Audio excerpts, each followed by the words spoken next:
Nous avons débuté hier soir la semaine de prière 2010 qui rentre dans nos habitudes, dans notre tradition et dans l'identité adventiste. Et j'aime bien le sujet, le peuple de l'espérance. Nous avons des sujets assez intéressants que nous trouvons dans la revue que vous avez tous reçue. Il y a le message de notre président de la conférence générale, pasteur Ted Wilson, le peuple de l'espérance. Il y a le message prêcher l'espérance au monde que j'ai bien apprécié de la part du trésorier de la division euro-africaine. Et j'aime bien lorsqu'il déclare notre mission à la fin de son sujet commune. Notre mission commune est de prêcher l'espérance au monde. L'espérance que notre Seigneur et Dieu Jésus-Christ revient bientôt pour nous amener enfin à la maison. Prions et travaillons ensemble dans ce but. Et il termine avec le mot Maranatha, un mot qui est cher aux adventistes du 7e jour. Il y a d'autres messages, un peuple qui espère ce que signifie attendre le Seigneur, de la part du pasteur Wilson. Être saint, c'est lui appartenir, un peuple heureux et en paix, un peuple confiant dans les promesses de Dieu. Mais ce matin, nous voulons parler de l'espérance, mais dans un autre concept.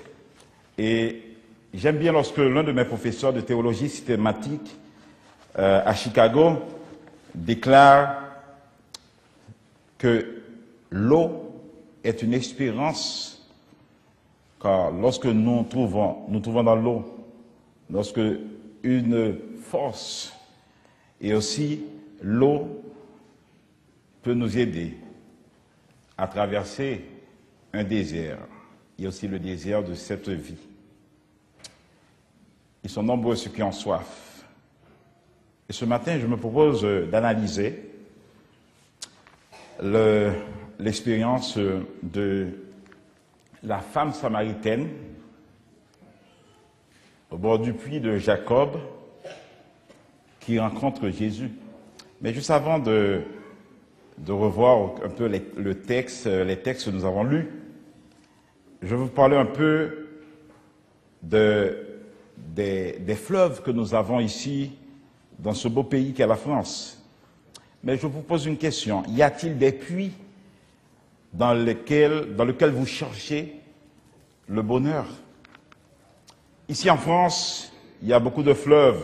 La Loire, long de 1013 km, son embouchure se trouve dans le département de la Loire-Atlantique. Elle prend sa source dans l'est du Massif central. La Seine, long de 777 km, qui coule dans le bassin parisien. La Garonne, la Meuse, la Dordogne, un cours d'eau français, la Dour, la Somme, la Vilaine, la Sèvre, Niaise, le Blavet, le Golo, la Rance, le Taravo et la Toulouse, le Fiumoro, etc. C'est quoi avoir soif? C'est la sensation du besoin de boire et caractérise un manque d'eau chez l'organisme. Sous le contrôle de l'hypothalamus, la soif intervient dans le comportement de boisson à la main l'organisme afin qu'il réponde à la nécessité de s'abreuver. Et vous savez que environ 20% de la population française ne s'hydrate pas suffisamment. Il apparaît que nous buvons quand nous avons soif. Or, la soif est un mécanisme d'alerte. Boire à sa soif serait très nettement suffisant. Et ce matin, je vous propose à voir l'étymologie de l'eau. Et vous savez que l'eau dérive du latin aqua via, et ça paraît un peu à l'espagnol qui dit agua. Et il existe l'eau minérale, l'eau de source, eau de mer, eau douce, eau potable. eau de pluie. Mais vous savez que l'utilisation de l'eau est importante dans l'agriculture, qui est le premier secteur de consommation d'eau. Dans l'industrie aussi, pour la turbine à vapeur, l'échangeur de valeur, aussi comme solvant chimique. Dans la lutte aussi contre les incendies, pour l'alimentation humaine. Nous avons en France les missions interservices de l'eau, le MISE. Sir White déclare « L'eau pure est l'un des plus précieux bienfaits du ciel. Son emploi judicieux procure la santé. L'eau pure est l'un des plus précieux bienfaits du ciel. Son emploi judicieux procure la santé, aussi la santé physique et la santé spirituelle. Elle est le breuvage offert par Dieu aux hommes et aux animaux. L'eau est aussi un symbole de la tradition française. L'eau symbolise la purification, le renouveau. C'est une bénédiction. Nous voyons aussi dans le baptême par immersion et dans le psaume 42, comme une biche soupire après les courants d'eau, ainsi mon âme soupire après toi, ô Dieu. Mon âme a soif de Dieu. C'est important. Salomon déclare dans le livre Cantique des Cantiques, « Tu es un jardin fermé, ma sœur, ma fiancée, une source fermée, une fontaine scellée. » Et nous trouvons dans le chapitre 4 du livre Cantique des Cantiques, le verset 12 et aussi le verset 15. Une fontaine, des jardins, une source d'eau vive, des ruisseaux du Liban. Dans le livre de Jean, le chapitre 4, Jésus, fatigué du voyage, s'assit au bord du puits. C'était environ la 6e heure, pour certains midi. Il s'arrêta pour se reposer et se restaurer un peu. Jésus rencontre une femme samaritaine. Voyons un peu l'histoire des Samaritains, descendants des anciens Israélites, vivant en Israël et en Cisjordanie. C'est l'une des plus petites populations du monde. En 2007, elle ne comptait que 712 habitants. Et une des plus anciennes dotées d'une histoire écrite, puisque leurs histoires, en un mot, existantes, est attestée au premier millénaire avant Jésus, en Samarie. Le premier problème de cette femme, elle était samaritaine, considérée à l'époque comme une hérétique. Mais on rencontre un deuxième problème chez cette femme. Elle était une femme, et la culture à l'époque ne considérait pas les femmes comme égales aux hommes. Mais il y a aussi un troisième problème, était sa moralité personnelle, faisant partie d'un groupe religieux méprisé. C'est une femme déchue. Et Jésus rencontre cette femme. Jésus s'approcha d'elle en traversant ces barrières afin de toucher la vie de cette femme. Jésus lui dit, « Donne-moi à boire. » La femme lui dit, « Comment toi, qui es juif, me demandes-tu à boire, à moi qui suis une femme samaritaine ?» Nous retrouvons une femme en quête du sens de la vie. Nous sommes tous confrontés à la question inéluctable. Quel est le sens de la vie? La philosophie, la politique, les loisirs ont tenté d'apporter une réponse. Jésus lui répondit, « Si tu connaissais le don de Dieu, et qui est celui qui te dit, « Donne-moi à boire », tu lui aurais toi-même demandé à boire, et il t'aurait donné de l'eau de vive, que tous ce matin nous en avons besoin. « Es-tu plus grand que notre père Jacob ?» répondit la femme. Cette conversation va aboutir sur un entretien personnel dans la vie de cette femme et Jésus l'invite à appeler son mari, sa réponse franche, je n'ai pas de mari. Et elle avait connu beaucoup d'échecs dans sa vie conjugale. En France, on dirait que cette femme vivait dans une cohabitation. Tu m'as dit la vérité. Elle confesse ses péchés à Jésus.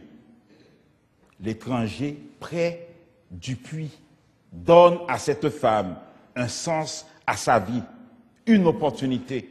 Et ce matin, Jésus nous offre une opportunité dans notre vie. L'influence que nous avons sur les autres ne peut combler nos cours. Seul Jésus-Christ peut véritablement et totalement apaiser notre soif. Amen. Trop souvent, nous sommes accros à une chose ou à une autre. Les jeux d'argent, le succès, le ciné, les mauvaises relations, le spiritisme, le pouvoir, le travail, ces activités ne nous satisferont jamais parce qu'elles ne s'attaquent pas aux vrais problèmes. Je répète, trop souvent, nous sommes accros à une chose ou à une autre. Les jeux d'argent, le ciné, le succès, les mauvaises relations, le spiritisme, le pouvoir, le travail et ses activités. Mais cela ne nous satisferont jamais parce qu'elles ne s'attaquent pas aux vrais problèmes. Dieu nous a créés pour que nous soyons toujours en relation avec lui. Si quelqu'un a soif, qu'il vienne à moi et qu'il boive. Jean, le chapitre 7 et le verset 37. Nous avons tous cette tendance innée à croire que les hommes, les choses peuvent réellement combler nos cours, ce qui nous entraîne dans un amour excessif et démesuré à leurs égards. Avez-vous des puits dans votre vie? Cette femme samaritaine n'a eu que des échecs dans sa vie sentimentale. Elle a rencontré Jésus, l'époux par excellence. Elle avait essayé en vain saint mariage. Elle avait une soif en permanence. Toutes les fois où nous allons trouver le sens de notre vie ailleurs que dans la personne bénie de Jésus-Christ, nous puisons dans un puits humain pour être déçus tôt ou tard. Dieu s'écrit, mon peuple a doublement mal agi.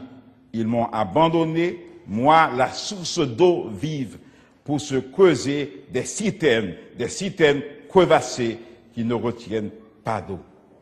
Dans le livre de Jérémie, le chapitre 2 et le verset 13. La femme samaritaine a posé au Seigneur une question d'importance capitale.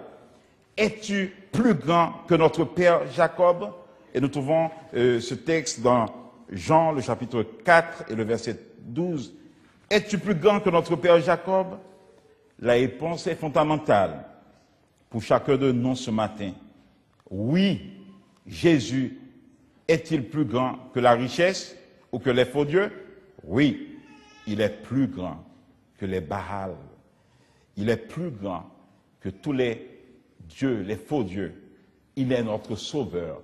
Il est aussi notre Seigneur. Amen. Beaucoup ont appelé la Samaritaine la première évangéliste pour son témoignage. Elle a amené beaucoup de gens à croire en Jésus. Alors la femme, ayant laissé sa couche, s'en alla dans la ville et dit aux gens, venez voir un homme qui m'a dit tout ce que j'ai fait. Ne serait-ce point le Christ? Quelle est votre couche ce matin? Qui vous empêche d'avancer? Qui vous empêche de donner votre cœur à Jésus? La honte pour ne pas offenser les autres, la peur pour ne pas être considéré comme une secte, le doute car de ne croire pas totalement dans les vérités bibliques. Savez-vous combien d'évangéliques y a-t-il en France? D'après Daniel Lietchi, un missiologue d'origine suisse, en 1970, la France métropolitaine comptait 769 églises évangéliques. En 2000, 1768 églises évangéliques et en 2004, 1852 églises. Prêchons, mes frères, l'espérance au monde. N'ayons pas peur, notre mission commune est de prêcher l'espérance à nos collègues, à nos amis, à nos parents et au monde. Prêchons l'espérance que notre Seigneur et Dieu Jésus-Christ revient bientôt pour nous amener enfin à la maison. Amen. Cette semaine de prière, c'est un renouvellement spirituel pour le peuple de Dieu. Le Seigneur nous invite ce matin à aller apporter aux autres le message, un message d'espérance. N'ayons pas peur de partager notre foi. Les autres le font, les témoins de Jéhovah prêchent, les évangéliques le font. Et pourquoi pas nous autres? Il existe actuellement en France plus de 350 000 évangéliques. Si tous ceux qui se disent chrétiens portaient du fruit à la gloire de Dieu, avec quelle rapidité le monde serait ensemencé de la semence évangélique. Bientôt, la grande moisson finale sera mûre et le Christ reviendra pour accueillir le précieux grain que nous trouvons dans la parabole de Jésus à la page 51 et 52. Jésus est la source d'eau vive. Il nous invite à venir dans ses bras. En buvant au puits de Jésus, nous obtiendrons la force dans notre vie chrétienne. Nous aurons de la force dans nos faiblesses. Il nous faut avoir une relation avec lui chaque jour, dans une sincère expérience vivante avec notre Seigneur. La femme a dit au Seigneur, « Donne-moi cette eau. » Direz-vous la même chose ce matin? « Seigneur, donne-moi cette eau de vie. Donne-moi cette force pour vaincre le péché. Donne-moi ta paix. Donne-moi la puissance de ton Saint-Esprit dans une vie bouillonnante et trépidante. Je veux le pardon de mes péchés. Je veux une nouvelle vie. Je suis fatigué de cette vie ancienne. » Est-ce que nous voulons dire ça à notre Seigneur? Nous sommes fatigués de cette vie ancienne que nous avons vécue, fatigués de ce tourbillon dans lequel nous sommes. Ce dont nous avons besoin, c'est d'avoir une expérience personnelle avec notre Seigneur Jésus-Christ. Ce dont nous avons besoin, c'est nous avons une soif et Jésus est capable de nous remplir, de nous donner, de nous offrir sa parole d'espérance. Jésus déclare, si vous voulez cette eau vive dans votre cœur et dans votre vie et qu'elle vous change, alors vous devez naître de nouveau. Que celui qui a soif vienne. Que celui qui veut prenne de l'eau de la vie gratuitement. Apocalypse, le chapitre 22, le verset 17. Consacrez-lui votre vie. Abandonnez-la entre ses mains. Quand vous recevez Jésus comme votre sauveur personnel, il deviendra non seulement votre sauveur, mais aussi le Seigneur de votre vie. La Bible dit, « Ô vous tous qui avez soif, venez vers les eaux, venez ». Et on trouve ça dans Ésaïe, le chapitre 55 et le verset 1er. Jésus est la fontaine vivante. Il dit, « Si quelqu'un a soif, qu'il vienne à moi et qu'il boive.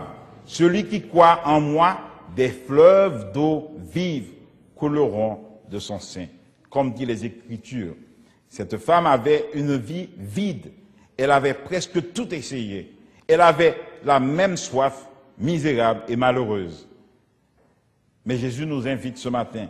Mais grâce soit rendue à Dieu qui nous donne la victoire par notre Seigneur Jésus-Christ.